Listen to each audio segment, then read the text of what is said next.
Hello students, आज हम solve कर रहे हैं एक्सरसाइज 4C, जिसमें हमें स्टैंडर्ड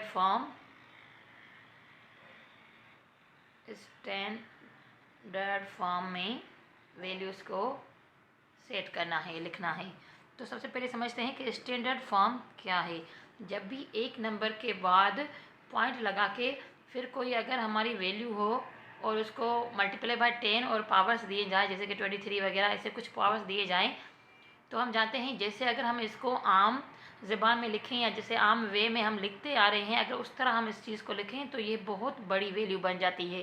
कितनी बड़ी कि अगर इस पॉइंट को हम हटा दें, 1 2 3 5 लिख दें, तो उसके बाद 1 2 3 ये और ये टोटल 23 हैं, तो 3 ये और 20 और, मतलब 20 ज़ीरो हमें और यहाँ पे लगाने पड़े इस तरह से कुछ। तो क्योंकि ये वैल्यू लिखने में बहुत ज़्यादा बड़ी हो जाती है, समझने में या फिर गिनने में कि भाई ये टोटल कितने ज़ीरो हैं, उसके बाद ये क्या वैल्यू बन रही है, ये थोड़ा डिफ़िकल्ट हो जाता है। इस वजह से मैथमेटिक के रूल के हिसाब से, लॉ के हिसाब से हमने स्टैंडर्ड फॉर्म में वैल्यूज़ को लिखना होता है। तो इससे हमें ये आसानी होती है कि हम आराम से समझ जाते हैं कि भाई ये कितनी वैल्यू है, हमें ये ज़ीरो गिनने नहीं पड़ते, ज़्यादा टाइम वेस्ट नहीं करना पड़ता, और इस वजह से ये हम कोई सा भी क्वेश्चन जो है वो आसानी से सोल्व कर देते हैं। तो ये इसी चीज़ के मतलब ये पावर हैं 23। जैसे हम पीछे करके आए कि एम के पावर 5 हैं, एक्स के 4 हैं, इसके इतने, एक्स के इतने, मतलब ये इतने टाइम है। तो यहाँ पे ये हमारे पास इतने टाइम की ये वैल्यू है, तो इसको लिखने का ये एक स्टैंडर्ड फॉर्म हमें बताया गया है।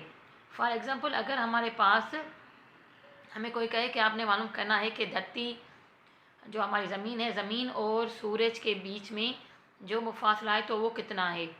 तो अगर हम उसको ऐसे ही लिखने आए तो हमें ये थोड़ा पढ़ने में, लिखने में डिफ़िकल्टी हो जाए। लेकिन अगर हम उसको स्टैंडर्ड फॉर्म में लिखें तो वो है 1.496 मल्टीप्लाई बाय 10 पावर 8। तो this is the distance between earth and sun. So ये एक लिखने का तरीका होता है। इसी तरह जैसे ये अगर 10 पावर 8 है और ये यहाँ पे पॉजिटिव है, तो हम जानते हैं कि ये बहुत बड़ी वैल्यू है, इसके इतने ज़ीरो आगे लगने हैं। जैसे अगर ये 3 ज़ीरो हैं तो 5 ज़ीरो और भी लगने हैं, तो फिर ये 8 कवर हो जाता है। तो इसी तरह कुछ होते हैं हमारे पास वैल्यूज़ जिनके ये पावर नेगेटिव होते हैं। नेगेटिव होने का मतलब ये होता है कि फिर वो जो हमारी वैल्यू है वो उतनी ही ज़्यादा छोटी है, यानी कि बहुत ही ज़्यादा वो वैल्यू छोटी है। फॉर एग्ज़ाम्पल, अगर हम अपने रोज़मर्रा की ज़िंदगी में देखें तो हमें ऑक्सीजन का हमें नहीं पता कि क्या होता है उसका मास। ऑक्सीजन के एक एटम का मास क्या होता है हमें नहीं पता, या हमें ये लिखने में, पढ़ने में, समझने में थोड़ी डिफ़िकल्टी होती है। तो हमने उसको क्या कर दिया, स्टैंडर्ड फॉर्म में लिख दिया। तो ये कितना है, 2.656 मल्टीप्लाई बाय 10 पावर -27 kg। अगर ये kg है तो यहाँ पे 27 है। अगर हम इस पे यहाँ पे सिर्फ ग्राम लिख दें या सिर्फ g लिख दें तो ये 24 हो जाता है, क्योंकि हम जानते हैं k जो है kg वो 1000 ग्राम के इक्वल टू होता है। तो यहाँ पे 24 लिख के हम ग्राम भी लिख सकते हैं यूनिट के हिसाब से अगर कन्वर्ट करें तो। ये है mass of N oxygen atom.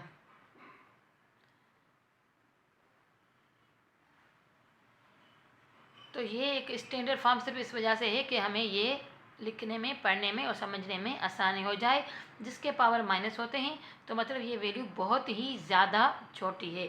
अगर हम इसको आम ज़बान में लिखें तो वो कुछ इस तरह से लिखी जाती है, 0.000, ये यहाँ तक तकरीबन 24-25 ज़ीरो लगाने के बाद जाके ये 2656 इस तरह से कुछ लिखी जाती है। मतलब जो है टोटल 27, अगर ये पावर माइनस के हैं तो यहाँ से उल्टा गिनते हैं, 1 2 3 4 और फिर यहाँ तक 27 करके फिर यहाँ तक हमारी जो है वो वैल्यू आ जाती है। तो एक्सरसाइज 4C में हमारे पास इसी तरह के कुछ क्वेश्चन हैं जिसको हमने स्टैंडर्ड फॉर्म में लिखना है। तो चलें स्टार्ट करते हैं exercise 4C। Question number 1 solve करें हम। 85300 वैल्यू है और हमें इसको स्टैंडर्ड फॉर्म में लिखना है।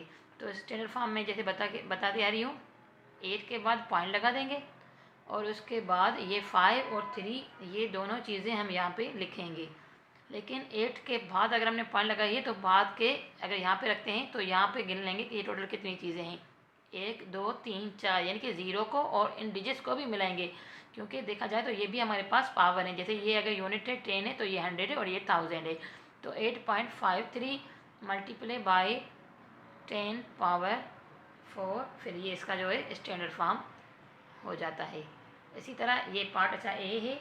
तो पार्ट बी में एक वैल्यू गिवन है हमारे पास 527, 5 टाइम्स 0,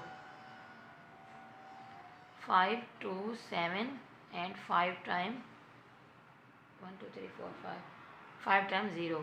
तो जैसे अगर ये 5 है तो ये भी लिखने में और गिनने में हमें थोड़ी हो रही है कि भाई गिनने कितने हो गए हैं। तो इस वजह से हमने चीज़ों को इस तरह लिखना शुरू कर दिया ताकि हमें, अब ये हो गया हमारे पास 1 2 3 4 5 6 7, तो 10 के पावर हो जाएंगे 7। इसी तरह इसका देखते हैं पार्ट सी। तो यहाँ पे हमारे पास 0.00023 है। तो सबसे पहले हम जानते हैं कि पॉइंट तो एक डिजिट के बाद दे देनी है 2.3। अब हम ये देखेंगे कि नेगेटिव जो हैं, अब यहाँ क्योंकि पीछे 0 हैं मतलब वैल्यू बहुत ज़्यादा छोटी है, तो जो हमारे पावर्स होंगे वो नेगेटिव हो जाएंगे। अगर नेगेटिव हो रहे हैं तो कितने हो रहे हैं, तो हम देखेंगे यहाँ पे हमने पॉइंट लगाई थी, तो पॉइंट और इस पॉइंट के बीच में, क्योंकि 2.3 हमने यहाँ पे पॉइंट लगाई है, तो इस पॉइंट और इस पॉइंट के बीच में कितने ज़ीरोज़ हैं या कितने डिजिट्स हैं, तो हम वो उतने ही उसको नेगेटिव फॉर्म दे देंगे। जैसे यहाँ पे 1 2 3 4 हैं तो हमने ये यहाँ पे 4 दे दिया। इसी क्वेश्चन का पार्ट डी है और वैल्यू गिवन है 0.3 एंड 4, 7 ज़ीरोज़ हैं यहाँ पे, 3 4 5 6 और ये 7, 7 ज़ीरोज़ हैं। उसके बाद है 9 एंड 4, तो हम लिखेंगे यहाँ पे 9.4 सेम रहेगा 9.4, और यहाँ से लेके इस पॉइंट से लेके इस पॉइंट तक 1 2 3 4 5 6 7 8, तो 10 के पावर -8 हो जाएंगे क्योंकि ये पीछे जा रहे हैं, यानी कि पॉइंट आगे आ गया है। यहाँ पे जो पॉइंट था वो पीछे आ गया, यहाँ पे पॉइंट होता है तो यहाँ पे पीछे आ गया तो वैल्यू पॉजिटिव हो गई। यहाँ पे पॉइंट आगे आ गया है, यहाँ पे पीछे था और यहाँ पे आगे आ गया है, तो ये जो सारी वैल्यूज़ हैं ये हमारे पास नेगेटिव में आ रहे हैं। उसके बाद है क्वेश्चन नंबर 2। क्वेश्चन नंबर 2 का देखते हैं ए 9.6। अब ये यहाँ पे हमें स्टैंडर्ड फॉर्म दिया गया है और हमने इसको आम ज़बान में जैसे हम लिखते हैं पढ़ते हैं उस तरह से करना है। तो सिंपल है वेरी। अगर हम इसको देखें तो ये है 9 और ये 6। अब ये पॉइंट यहाँ पे है और हमारे पास पावर्स यहाँ पे 3 हैं, तो टोटल हमारे पास 3 वैल्यूज़ होनी चाहिए 9 के बाद की। तो एक तो 6 है, बाकी हम 2 0 लगा देंगे और उसके बाद पॉइंट दे देंगे। तो यहाँ से लेके अगर पॉइंट यहाँ तक आ गया तो बीच में 1 2 3 वैल्यूज़ हैं और हमारे पास 3 पावर्स हैं।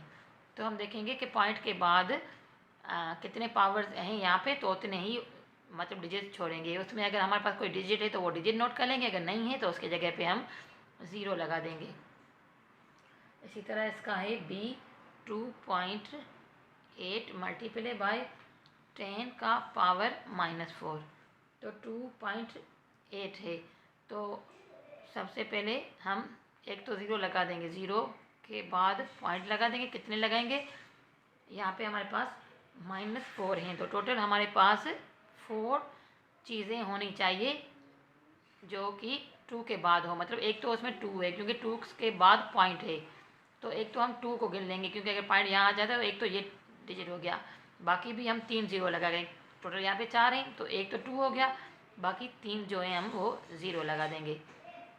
तो ये वैल्यू बन जाएगी 0.00028। तो सिंपल है वेरी। आपने सिर्फ यहाँ पे पॉइंट लगा के, क्योंकि यहाँ पे पॉइंट था तो यहाँ पे पॉइंट लगा के और इस पॉइंट के बीच में जो जितने भी हैं वैल्यूज़ उनको गिनना है कि कितनी है। उसमें आपने ये ज़ीरो नहीं गिनना। अगर आप ये गिनते हैं तो -5 हो जाते हैं, तो हमारा जो क्वेश्चन है वो गलत, आंसर जो है वो गलत आ जाते हैं।